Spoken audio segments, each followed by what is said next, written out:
の人たちだねっていうか、学生さんちょっと少なかったなと思う。いつもは2、30人いるんですけどね。今日は非常に有名な方が多いと。それぞれ仕事を持って、それぞれ世界で頑張っているということを説明しています。今日は、we have to talk in English. Okay. Thank you much indeed. こんにちは。こんにちは。はい、こんにちは。So first, I will talk a little bit about the history. Yeah, history, please. That is very important to Very understand important, the Bangladesh-Japan relationship. Yeah. And also the today's situation. Yeah, no. Some of them understand. I think about 10 people, they speak good English. And one, Bangladesh. So, as you know, the relationship between our part of the world, that is the Bengal, yes. before we became East Pakistan and then Bangladesh. Yeah. The relationship between Bengal and Japan was very old. Yeah. Very old, and if we can start with the visit of Tagore. Yeah. In the 1920s, he visited Japan many times after that. And so the Japanese people knew about Bengal and the culture, so they were getting familiar. I see. まずですね、バングラデシュの歴史から始めたいと思いますと、でまずね、日本とバングラデシュっていうのはできてからまだ40年なんですね。で比較的短いんですけど、実は日本とベンガルの関係っていうのは、もともとベンガル地方ですよね。でそこはインドであったし、その次がパキスタンになって、独立して東パキスタンになって、それからバングラデシュになっていったというこういう編成があります。ただ日本との関係は1920年代からずっと続いています。In fact, Tagore had relationship with poet Ione Noguchi-san, then painters Tenshin Okakura and Taikin Yokoyama. So these are the names he came here and good relationship. だから当時岡倉天心だとかですね、それからダゴールって詩人ですよ、インドの有名なね。でその人が来た時に、いろんな関係が出ていって、岡倉天心、それからone more Japanese横山大観は私の先輩なんですけども、高校のね。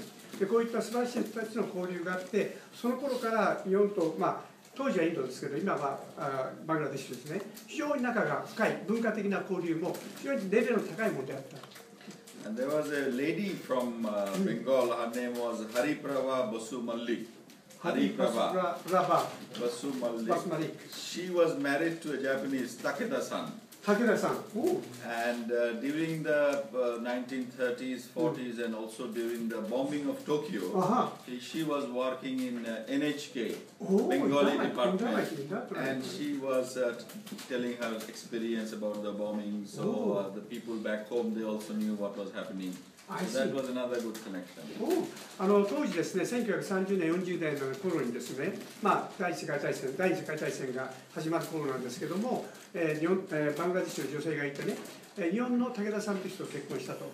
でその後日本に来てですね、ずっと彼女は NHK で、アナウンサーやってたと。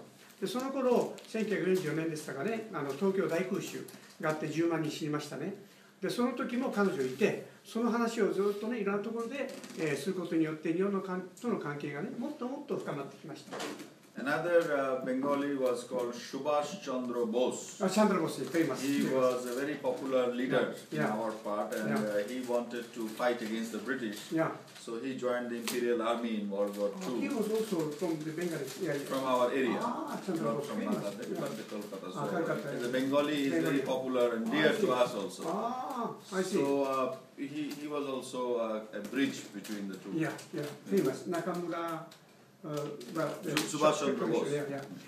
ンドラ・ボースという方がですね、革命を起こそうとしまして日本にやってきてね、日本との関係がその時本当に深まったんですけども、遠山充さんだとか当時のね日本の人たちが助けてですね、革命を起こそうとして、彼は要するにベンガル地方カルカッタなんだけども同じ民族でやってましたと。非常にそういったことから言うと政治的な結びつきも非常に深いものがあります。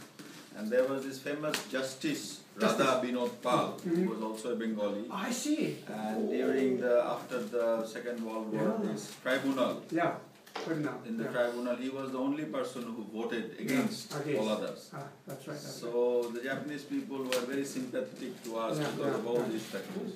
パール判事がですね、第二次世界大戦終わった時に、連合国側、世界中がですね、日本に対して厳しい制裁を下そうとした時に、東京裁判は間違ってるぞと声を上げていった人がハール判事でしたね。Justice rather Yeah, justice, yes. So when we became independent from the British in 1947, so the British divided the Indian subcontinent into West Pakistan, East Pakistan, and inside India. Yeah. 1947. で1947年に世界大戦が終わった後にですね、イギリスが、インドを分けましたと。それはインド、中央のインドと東パキスタン、西パキスタンということで、インドをパキスタンとインドに分けましたと、ヒンズー教徒と、イスラム教徒ですね。でそれで2つのパキスタンできました。東と西で、南でした、西でした。Okay? Then, you know, a major event happened in 1970. 1970, there was a big cyclone. Cyclone. Big cyclone, and 500,000 people died. In your country? In East Pakistan. East Pakistan. 500,000. 1970年にですね、大きな台風ですね、サイクロンって言いますけれども、それが起きて、なんと50万人もの人が死にました。そのことからいろいろ始まりました。Since the Japanese people are also, you know, faced with natural disasters like typhoon and tsunami, so they were very sympathetic when this news was covered in all the Japanese newspapers. That, you know, so many people died. So ordinary Japanese people, students, carpenters, you know, very ordinary people, they gave all their money, savings, for cyclone victims. I see. So it was a big thing at that time, 1970 November.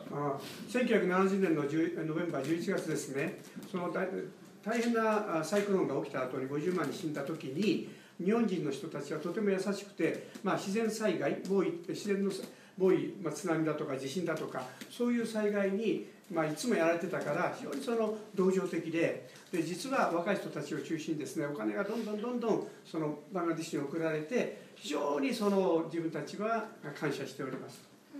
So we felt that in East Pakistan, this big cyclone, we were not getting enough help from the West Pakistan or the central government, and all these Japanese help also did not reach the victims. So this was a big problem, and there was an election also in March for you know, deciding who will you know, form the government. And in East Pakistan we had the majority, but the power was not given to us. I see. So the Japanese people were following all this because they just gave money for the victims, and the victims were not helped. And then this election and also power not given. So Japanese people were following all these developments with interest. I see. この話を私初めて聞いたんですけれども、驚きました。で、サイクロンのあった後ですね、お金がどんどんパキスタンに行ったんですが、当時政府の主導権に行ってたのは西パキスタンで、なかなかここに来たお金がですね、東パキスタンに来なかったという現実がありましたと。で、ひどいじゃないかって言った時に、東パキスタンが怒って、いろんなことをやるんだけども、選挙がありますよね。で、選挙でもパワーがなかった。でもそういう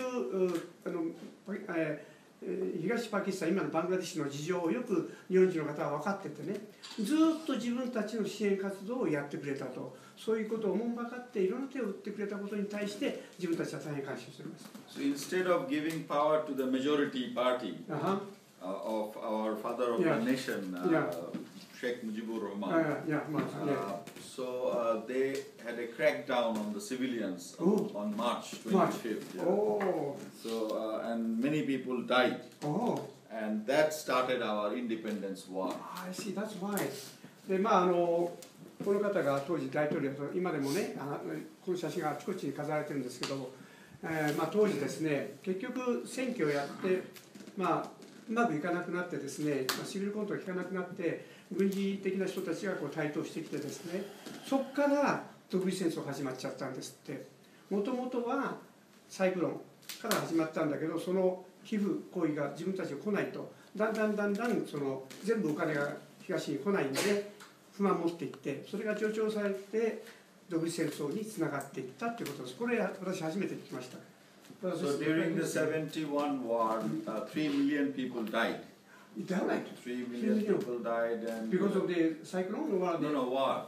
Independence war. Independence war. I see. Because we had to fight for our freedom. Oh. And during this freedom struggle, the ordinary Japanese people, they again helped.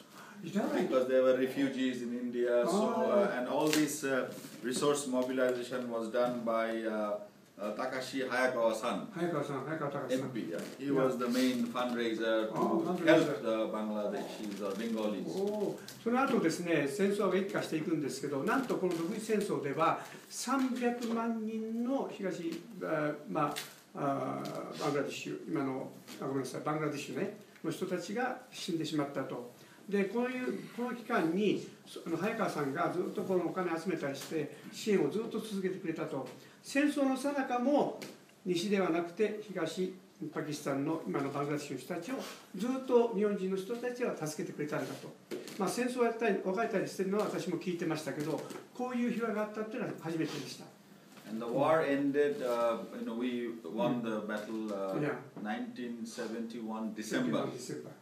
And then Japan was one of the first countries to recognize Bangladesh on 4th of February. Very soon.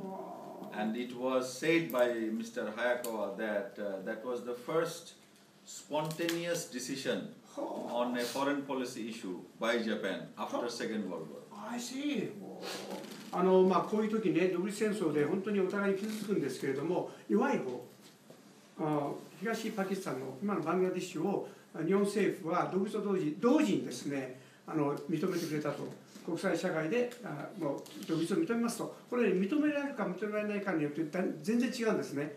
で日本はパワフルだから影響力持ってますから認めてくれたということがいまだに恩義を感じていらっしゃるみたいで、こういう話をしてくれると。Because USA was opposed, the government was opposed to the independence. The people of America, they were for us, but the USA was opposed. And Japan was an official ally of the US, so it was a difficult decision for the government. But because of the Japanese people's sympathy and support, the government must have made that decision.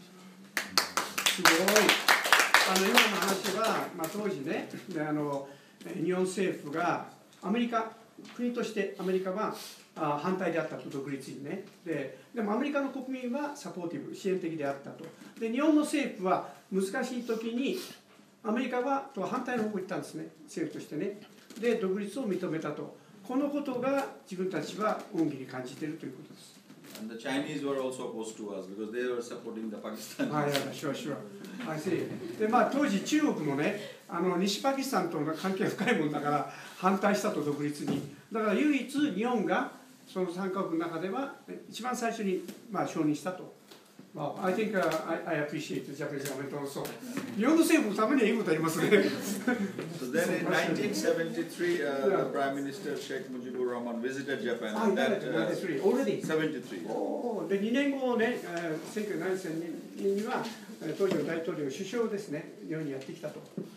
And today, of course, and that was the beginning of the relationship between Japan and Bangladesh. And today, Japan is the most important development partner of Bangladesh. I see. Why? Because for the last 41 or 42 years, Japanese government has given about $10 billion of ODA. $10 billion, wow! To Bangladesh for development, bridges, roads, and war reconstruction, and now also on human resource development, including education. Wow! その時以来ね、日本はずっと素晴らしいパートナーになってくれたと。なぜですかと質問しました。こういう嫌な質問するのが私の役目なんですけど、なんとなれば ODA とかそういうことでですね、合計ね、10ビリオン、10ビリオンと言いましたから100億ドルっていうことですね。100億、1000億、1兆円をですね、くれたんだと。これはすごいお金。ちなみに中国に働き続けたODA のお金は6兆円超えましたけど、ようやく去年ぐらいにやめましたけどね。でもそのわずか短い期間でそれだけに1兆円を上げたってのはやっぱり日本政府もいいとこありますね。初めて見直しましたよ。And of course, this is your money, taxpayers' money. So I am grateful to all the Japanese people. これは全て皆さんの税金から来てるの知ってるんで、皆さんにお礼を言いたいと、こっちがお礼言いたいですよね。Thank you much indeed for us. And not only ODA, but the trade between the two countries also increased. I see. And Japan exports over $1 billion from Japan to Bangladesh. Oh. And we export to Japan about 537 million. 500、やばい。大体1000億円、日本から向こうに輸出をしているそうです。で、その半分ぐらいが向こうから輸入しているというところですね。Now, what are the strengths of today's Bangladesh? Yeah, sure, please. First is it's a functioning democracy. So we have been having regular elections through now it's regular okay. Very votes. clean, right? I mean, elections are taking place on a regular basis. So that is, and of course, democracy takes time to mature. Sure. But we are moving forward. So this is strength number one. 今ですね、バングラデシュの強みについて話しますということなんですけども、まず民主化がどんどんなされているということですね。それから選挙のたびにいろんなこと問題が起きるんだけども、基本的にはそれがうまく作動し始めてますよ。政治的にも、そうポリティカルに政府が。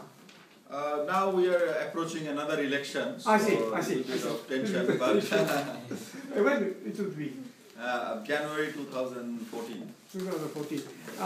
来年の1月に総選挙があるんですね。だからまたちょっといろいろな形できな臭くなってきたけども、基本的には非常にその民主化志向で言ってるんで、良くなりつつありますと。And we have a population of 160 million people and a very young population. Young population. Most of the people are under 22 or 23. So very young population. So average 23. 23. もう一つの強みね、非常に若い人たちの集団がいますと。ほとんどの人が23歳以下、22、3歳以下。で、平均的にも23歳ぐらいということで、これはね、侮れないっていうか、すごいパワーですね。日本が多分今40歳ぐらいじゃないかな、中国が35歳ぐらいかなと思いますけれども、23歳っていうのはもう若き集団でブワーっていきますから、日本が高度成長したのもみんな平均年齢若かったんですよ。だからその若さ、人口的に若いっていうことはパワーがあるということで、どんどん取り組んでいく、同時にやる気のある人多いですよね。だからこういう意味では、これからバングラデシュと日本の間は素晴らしいパートナーシップが生まれると思います。And for the last about 10 years, we are maintaining over 6% economic growth. Oh, is that right? 6%? Over 6%. で、過去10年間、経済成長率が必ず 6% を超えていました。すごいですね。日本が、1% いくのも大変なのに、6% ずっと。で、特にアジアの中で 6% っていうのは大きいです。And this is despite global recession. And many of our partners like Japan or European Union, they are also having a flat economy. So, and also we have been affected by occasional floods and cyclones. So despite all these things, we are maintaining 6.3, 6.4%. Oh. Please tell me the knack, why you could manage to that. I will explain. 今ですね、今言われてたのは過去10年ぐらいね、日本もヨーロッパもアメリカもリーマンショックもあったし、みんなこうなっちゃったり、また少なくともこうだったと。で、自分たちの国は 6% 維持してるんだけど、その秘密はって今質問しました。What is the reason? I will explain. I mean, it's not a single reason. So okay, okay. いろんな要素があってるんで、少しずつお話しますと。There's no magic. No magic. So one reason is women's empowerment and education. いらない。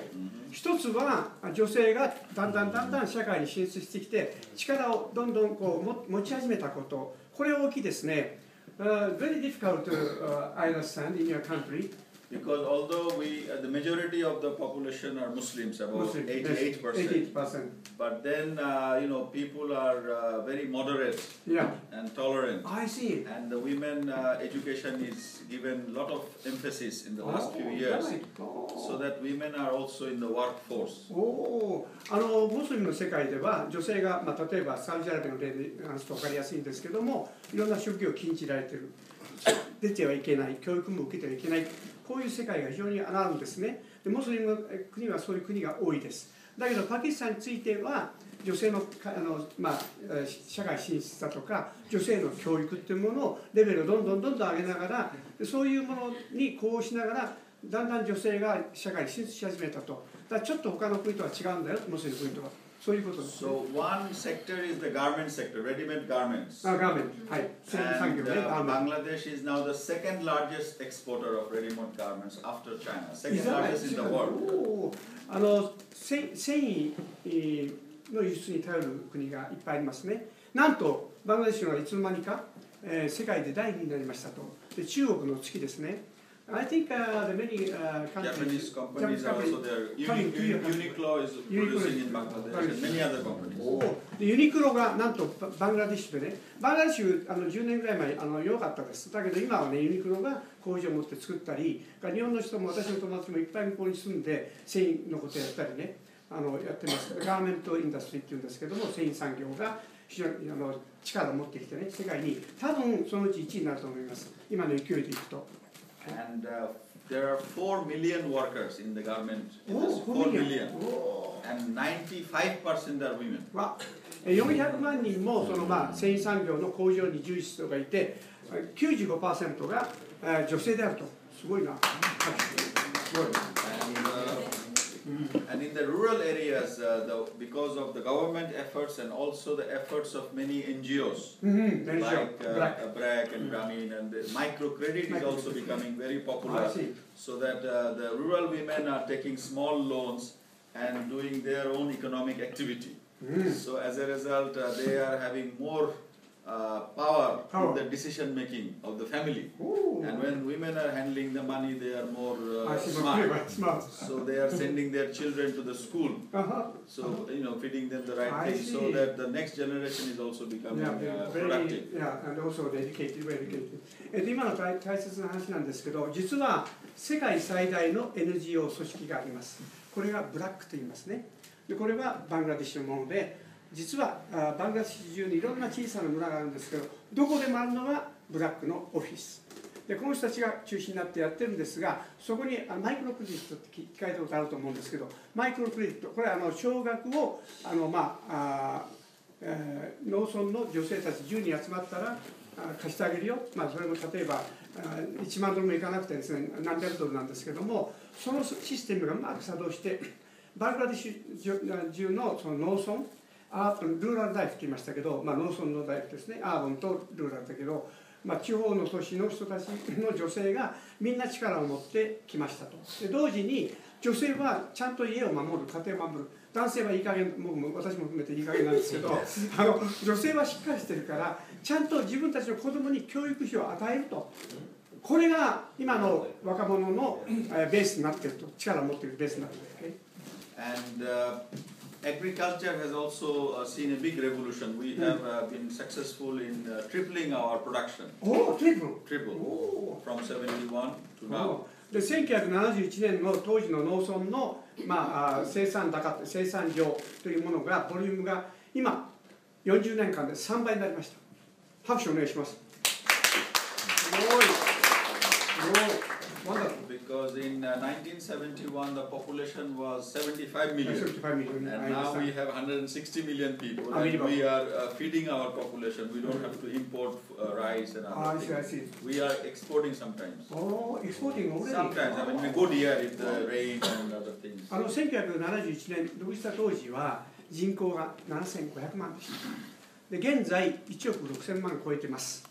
で食料なんですけれども当然食べなきゃいけない。だけどその間に、いろんな頑張ってバングラディッシュは3倍にしたもんだからほとんど輸入はしないで済んだ。これは大きな事実ですね。これすごいです。で一部輸出もしてます。ということなんでこの人口圧力っていうもので世界中が食料問題、フードセキュリティって言いますけどいろんな問題なんだけどもバングラディッシュの場合はそれをクリアしてます。So the government today has a vision to become a middle-income country by 2021, by the 50th year of our independence. 10 years, I see. From 71 to 2021, 50 years. So we want to become a part of the middle-income country. ですね、1921年、要するに独立後50年で今ようやくその産油国から抜け出してですね、どんどん地位が上がってきてるんですけども、2021年には中所得国になろうと宣言したんですね、政府が。でそれで頑張っていろんな方策をやってます。So today Bangladesh is one of the most popular outsourcing destinations in the world.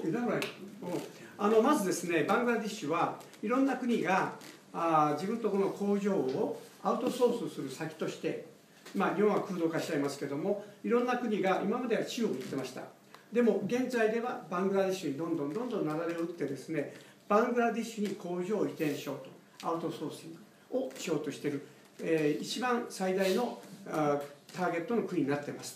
これ素晴らしいですね。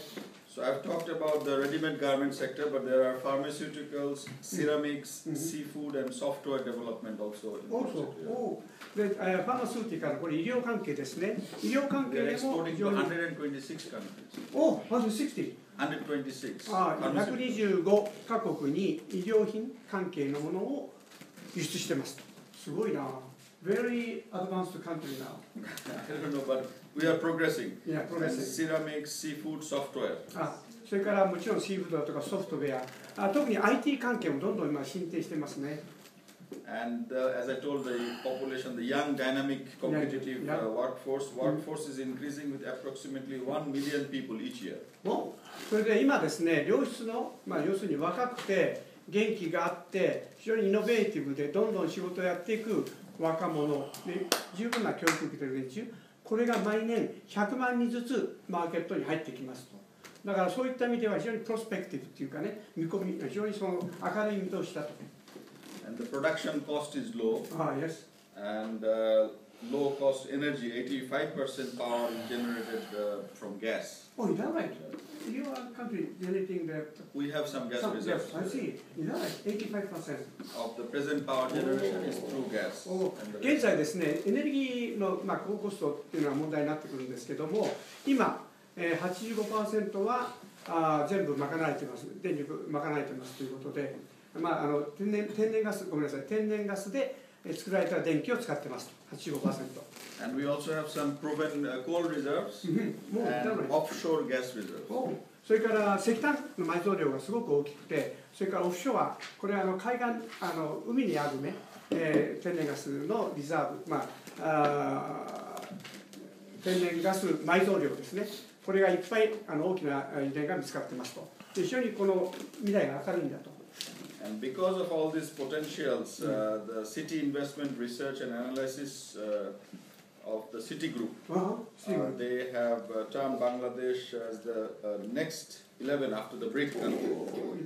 それからブリックカントリー、ブラジル、ね、インド、それからロシア、チャイナ、このブリックで最後にS が入ってくるどうだったかな、ブリックスって言って、ここはどこだっけ、スペインだったっけな、忘れちゃったけど、でその次に来る11カ国ってあるんですね。そこの中に入ってて、だから今世紀の半ばから来世紀22世紀に向かって大きな力を持ってくると予想されている11カ国なんですけど、その中にバングラデシュはきちんと入ってます。かなり上の方です。So according to the City Group, they said 3G countries. 3G meaning the countries that over the next 5, 10, 20 and 40 years are expected to deliver high growth and profitable investment opportunities. 3G, they call it the city investment. それからこれはシティバンクですねが予想した数字なんですけれども、バングラデシュは成長率、著しい成長率をこれからも示し続けているあろう3つの国の一つで。And Goldman Sachs, they have said the next 11. That according to their thing, then the IMF, the International Monetary Fund, then JP Morgan Chase, all of them have very positive ratings. I see. ゴールドマン・サックスはじめですね、それからあれですね、IMF だとかそういうところがみんなバングラデシュはこれから力強い経済発展を続けていくであろうというふうに予測してます。としてびっくりしたな。And as I told you, the population is 160 million, and the middle class, a strong middle class, and the middle class consumers are larger than the total population of Malaysia, Singapore, and Thailand. Wow, is that right? で今言われたのはですね、中間層の人たちの数。非常に中堅どころの人たちですよね。経済的にも力があって購買力も高いと。でこのバングラデシュ1カ国だけのその中間層の人たちは今言ったマレーシアとかシンガポールとかもう一つどこでしたっけ、どっかのその3カ国のね中間層の合計よりも多いと。ということは巨大なマーケットがそこにあるということですね。And if one is producing in Bangladesh, then they have easier global market access because presently we are a least developed country group, and we have facilities like quota-free access to European Union, to USA, Canada, Australia, New Zealand, Japan, and other countries. So that if you produce in Bangladesh, you can sell easily outside. So that is so the product to be manufactured in your country, right? 今ですね、まだまだバングラデシュはそうは言っても、なんていうか最貧国のグループの中に入ってるんですね。ということで、ヨーロッパだとかアメリカの各国が特別な条件をね与えてるんですね。例えばクォーター制って言ってましたけど、例えば関税がね4分の1になるとか、そういう特別なベネフィットがあって、バングラデシュで一緒に物を作ったら、そういう最恵国待遇の特別な条件というものが適用されて、それで輸出できるから非常に海外に売りやすいんだよ。だからバングラデシュに来て一緒に物を作った方が絶対お得ですよっていうことを言ってるわけですね。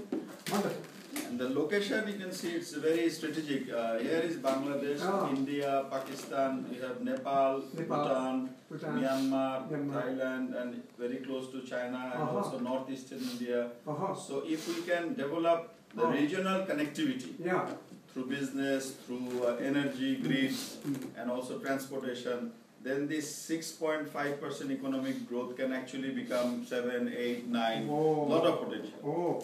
So do you have no problem with India? Presently, we have good understanding. Good understanding. West of Pakistan is difficult. Pakistan, we have some sensitivities. ちょっと私たち考えられなきゃいけないけど、西パキスタンはインドとの間で、今パキスタンですよね、問題があるんだと。でも自分たちバングラデシュ東の方はインドと非常にいい関係にあるんで、インドだとか中国だとかこっちのネパールとかこういうところに輸出するには最適な地位にあると。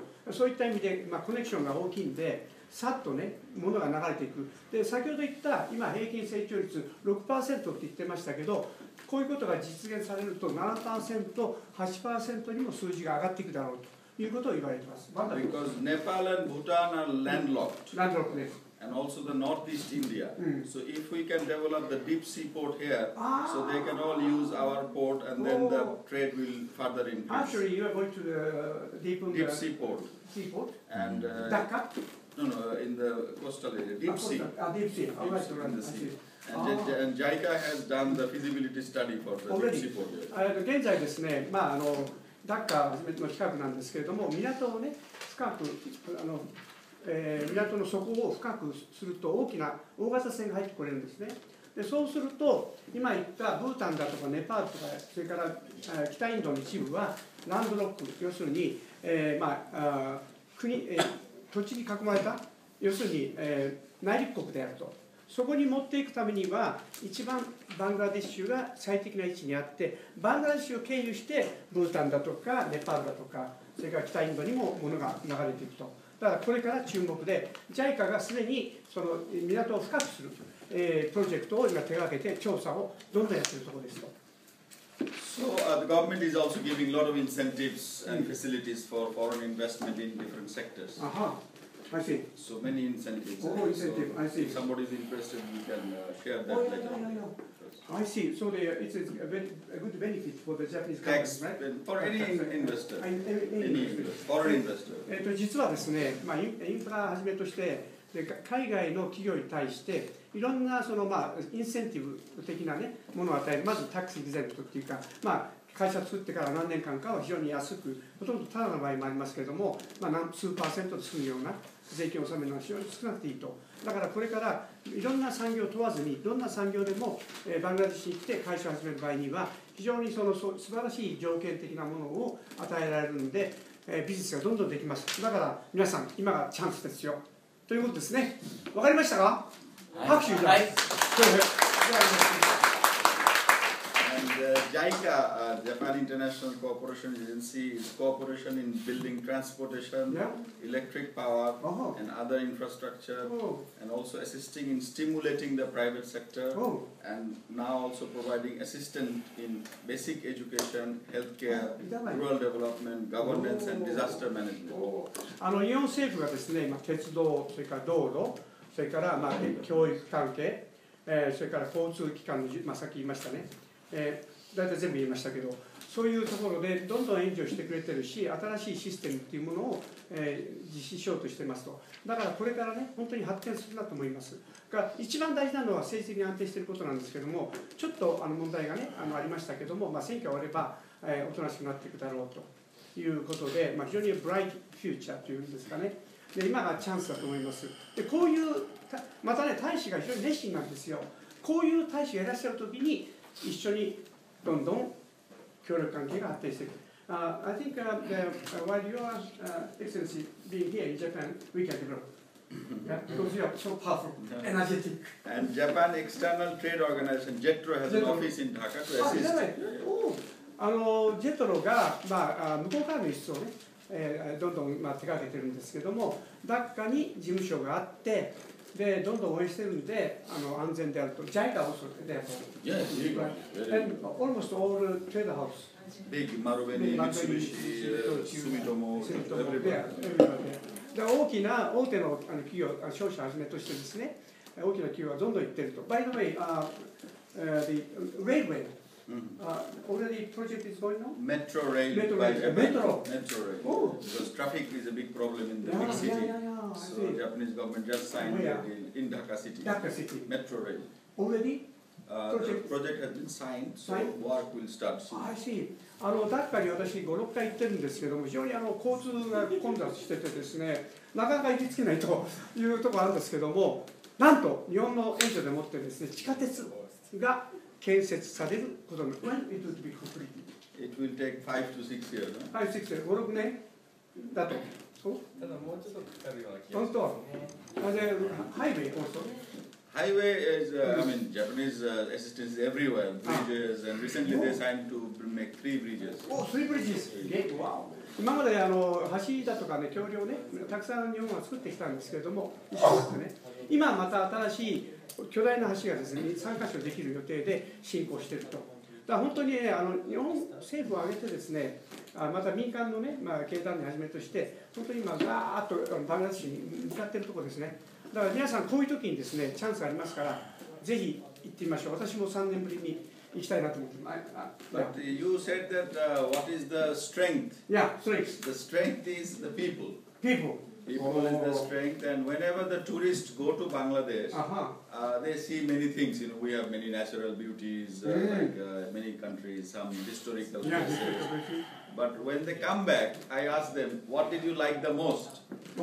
And in 99% they will say it is the ordinary people in the villages, because they are always smiling. Although they have many problems, but they are smiling. So this is what they like the most.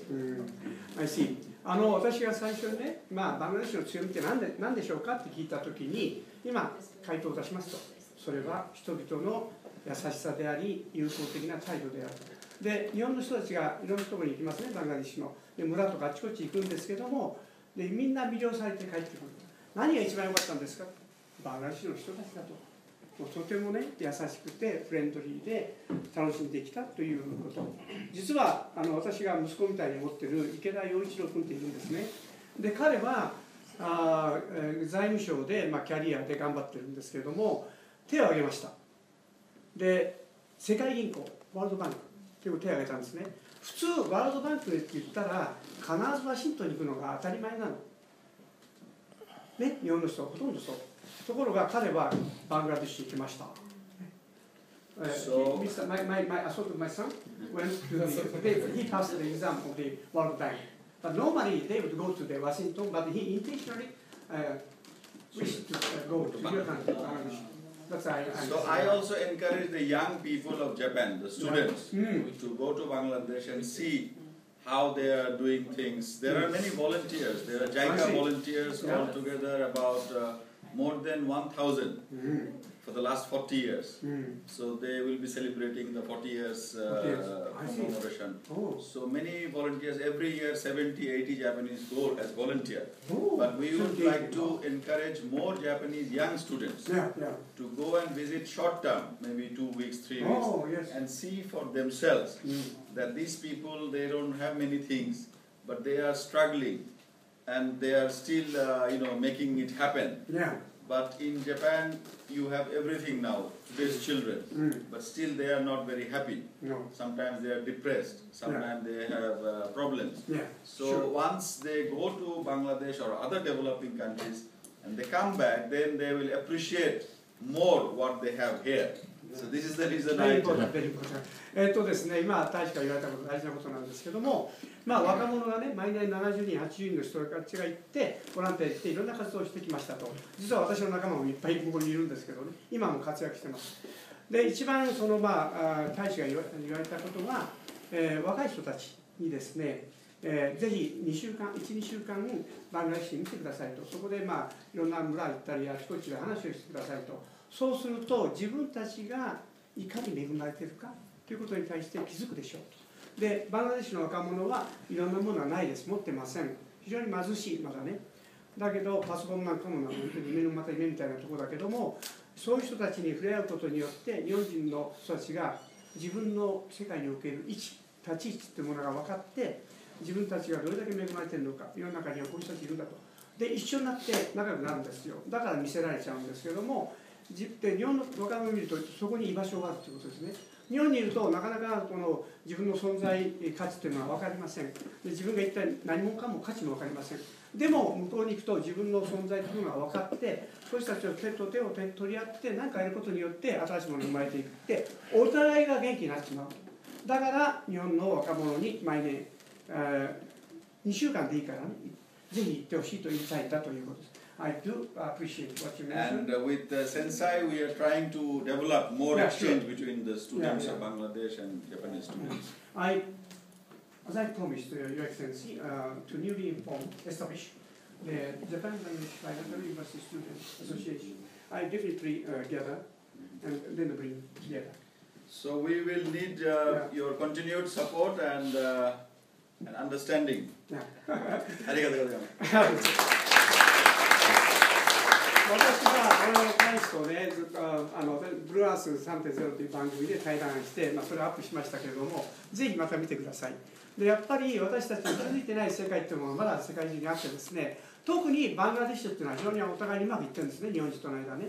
そういった国に行って何が自分ができることがあるだろうなって探してみるとですね、模索すると自分たちができることがいっぱいあるということに気がつきます。で、私は大使にこの間、日本バングラデシュ2カ国間学生会議って立ち上げますよって約束しまして、今集めてるところなんですけども、5、6人手を挙げてますから、今日は試験があってこれないみたいですけども、そういう形で新たに立ち上げることを約束しました。私はこれまで65カ国ぐらいの2カ国間、3カ国間の学生会議作ってきたんですけども、半分ぐらいは消えたかなと思うけど、半分ぐらいは活発にやってるんですね。で、若者同士が活発にやると、その国との仲がもっと良くなります。ということで、皆さんもぜひね、一度自分で行った方がいいと思うんですけど、全員手を挙げてくださいよ。バングラデシュ行きたいと思ってる人、手を挙げて。手を挙げてどう？ち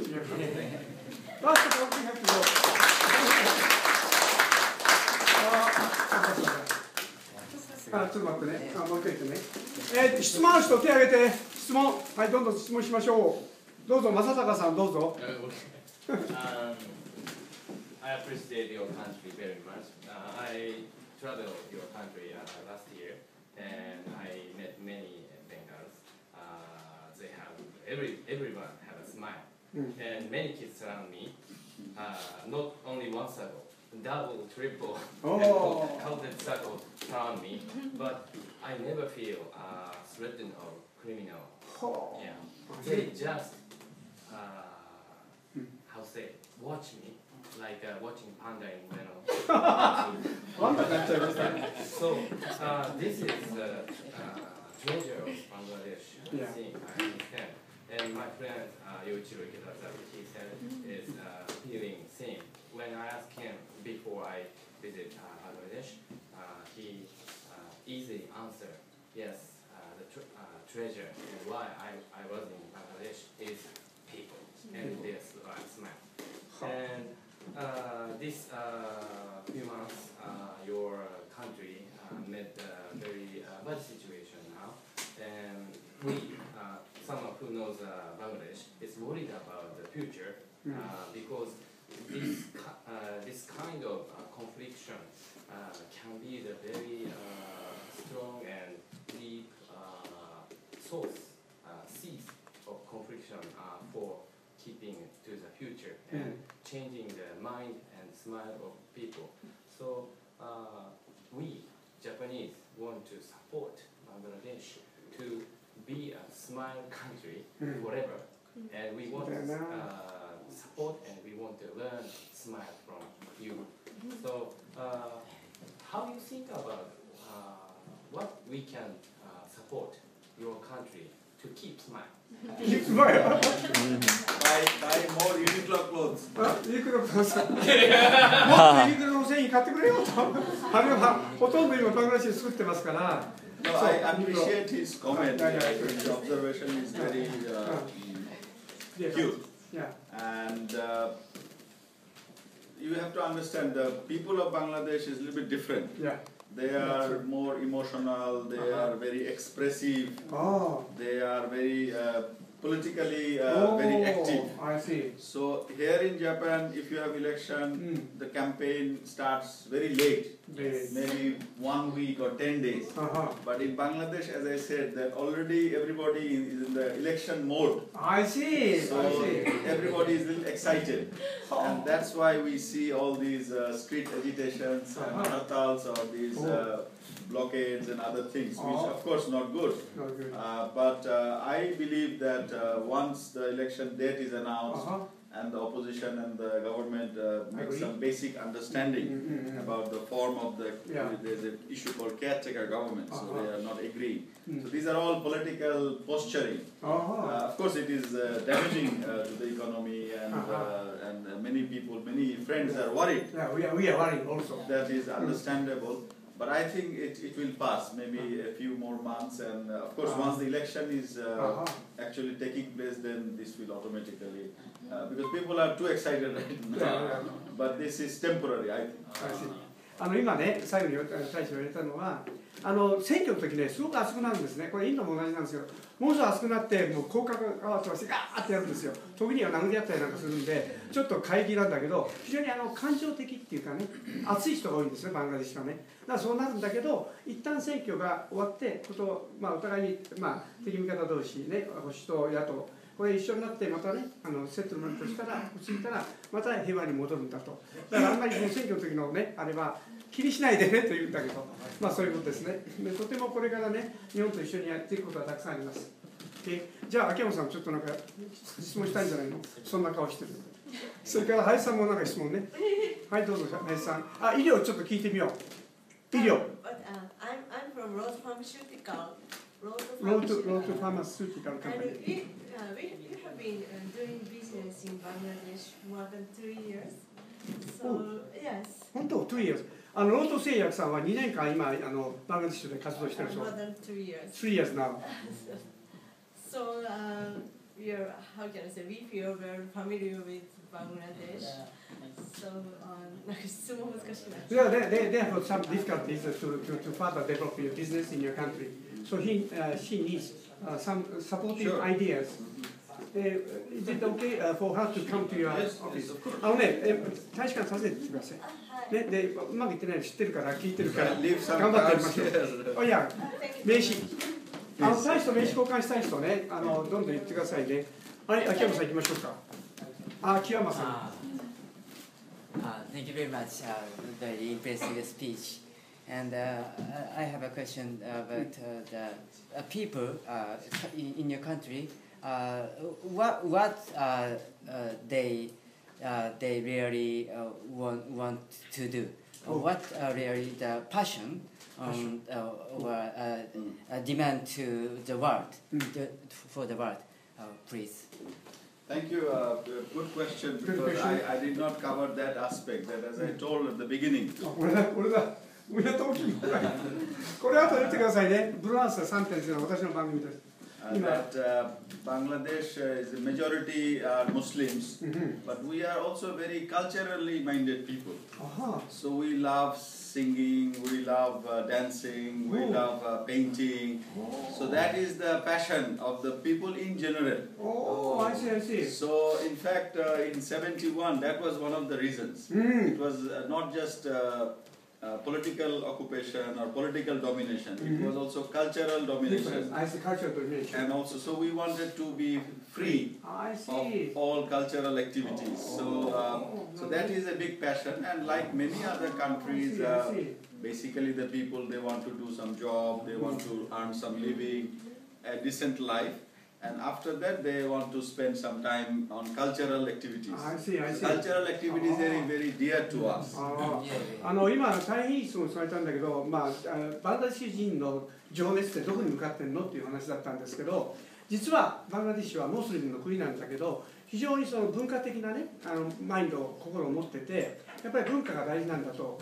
で、やっぱり伝統的なもの、ダンスもそうだし、歌もそうだし、やっぱりそういう世界で、一生懸命演奏するっていうか、ある程度言ったらそっちの方でやっていきたいっていう人が多くて、実は1971年の独立の時もインドはその政治的にドミネートした、支配したっていうんです。ドミネートっていうのはね。で、政治的に支配しただけじゃなくて文化的にも支配しようとした。ドミネート、カルチャルアスペクトって言ってましたから、文化的にも支配しようとしたから、そういうものに対する反発も多くなって、だんだんこう離れていったっていうことが好きですね。だからいい質問で、本当に自分たちベンガル人っていうかね、バングラデシュの人たちっていうのは文化的なことを愛している。そういう面での情熱がいっぱいあって、一生経った場合にはそういうものをもっともっとやっていきたいという国民であると。Wonderful. Maybe you have some questions. She's a singer, as you know. 何？バングラデシュはどういう音楽が例えば流行ってあなたは英語を喋るんだけど。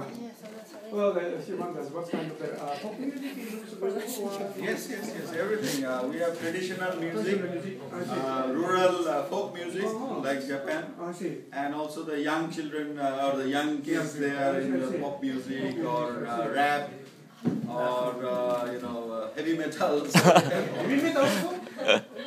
By the way, when it comes to the Indian culture, Indian music, all the time dancing.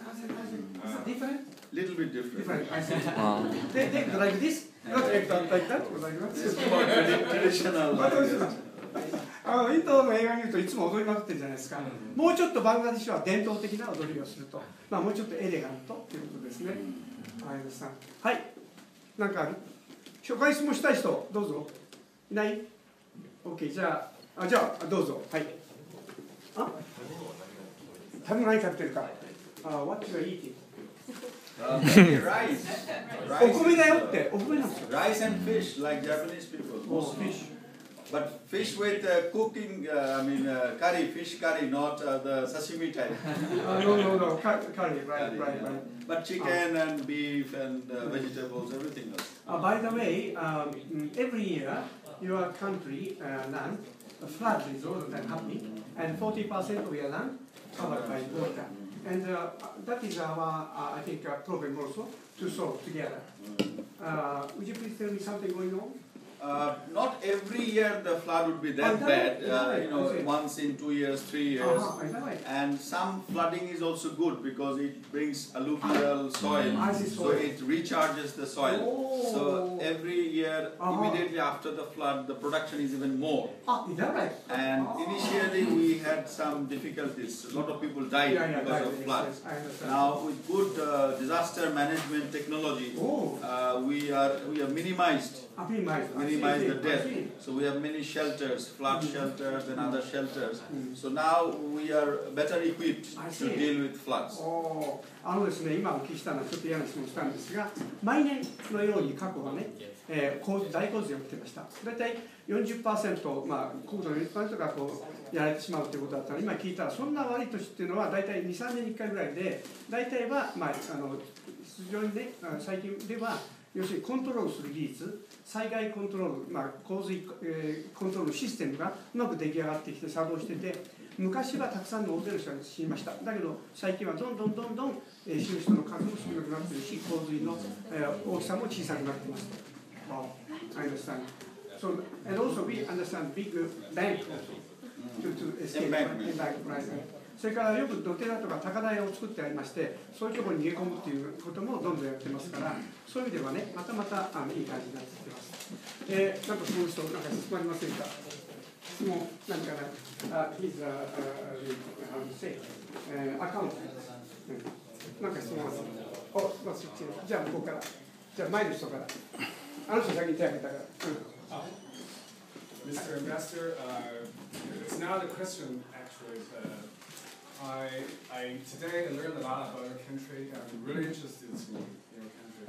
Actually, I'm a Chinese Japanese living here for about 23 years. 23 years. 23 years, and I'd like to compare. Actually, today I'm giving several minutes introducing what is going on in China, what is going on in China, and I would like to compare China with your country. It's very interesting because almost everything, in my understanding, happening in China is like mystery. Sorry, misery. Misery. It's like misery. So I like to compare Okay. afterwards. Okay, after that, please you can come later. Okay, それでは後ろの人どうぞ。萩原さん、はい。バングラデシュに行ったことはないんですけど、例えば日本人がもし行ったら何を見たらよろしいですか。何が観光地。What we should do there. What we should see in your country. I mean, sightseeing. Sightseeing. No, we have the Sundarbans. It is the largest mangrove forest. Mangrove forest. Yes. Where the Royal Bengal tiger.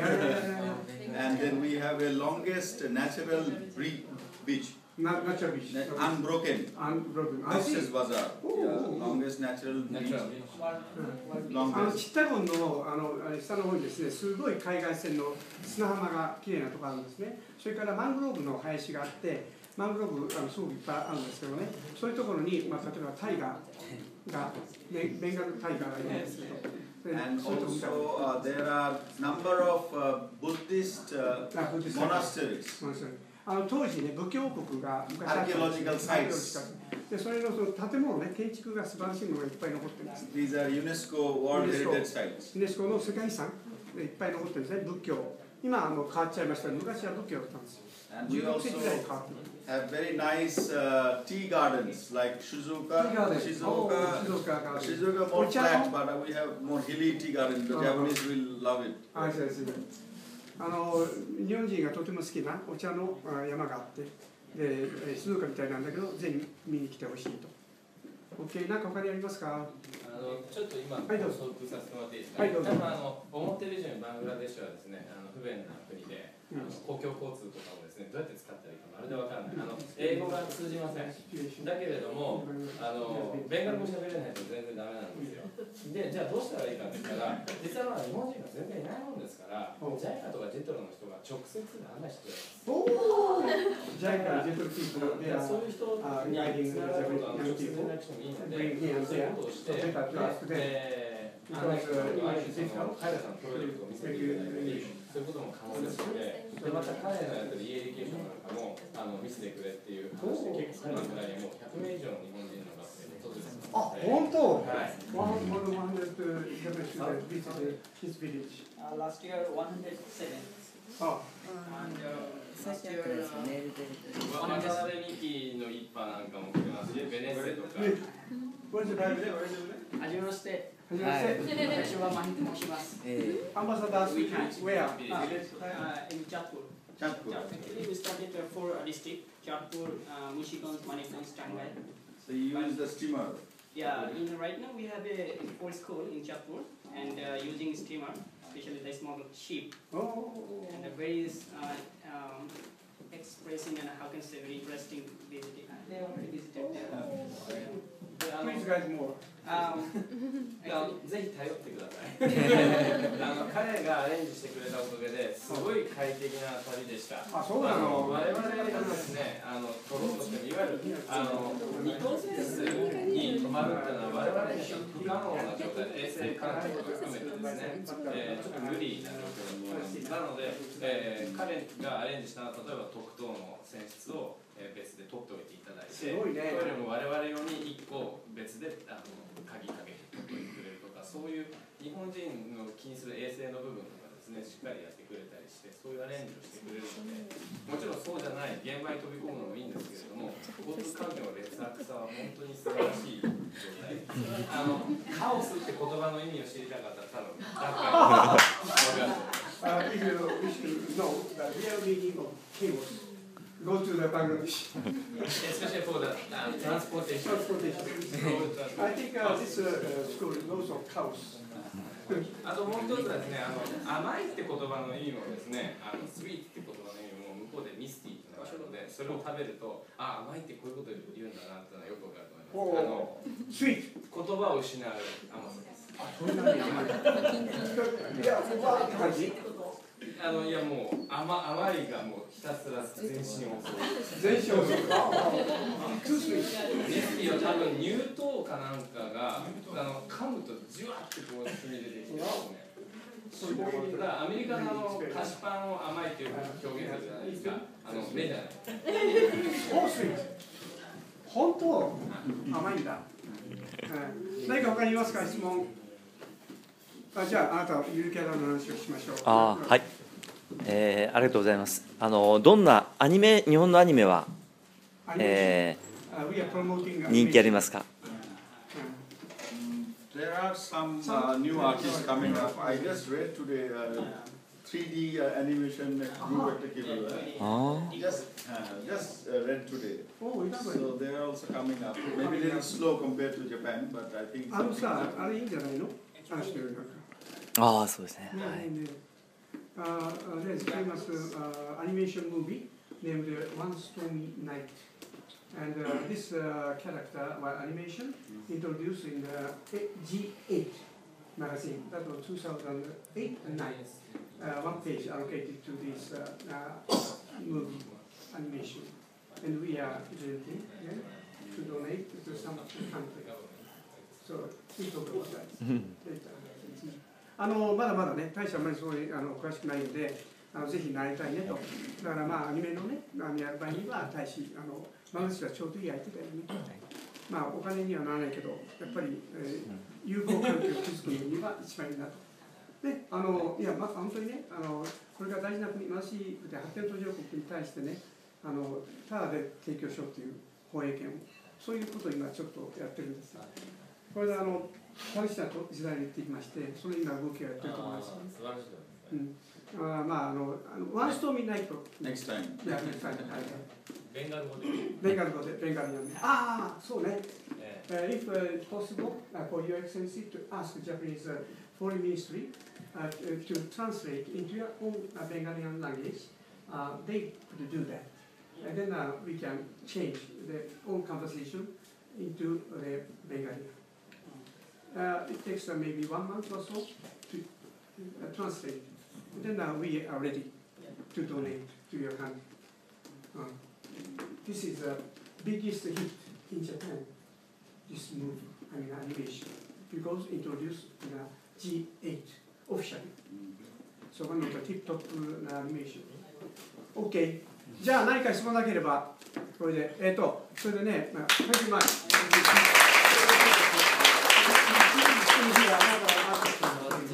はい、どうぞお願いします。皆さん、拍手いただきます。お願いします。写真撮ってね、写真撮ってね。これからますます日本とバングラデシュの仲が仲良くなりますように、皆さん拍手してお願いします。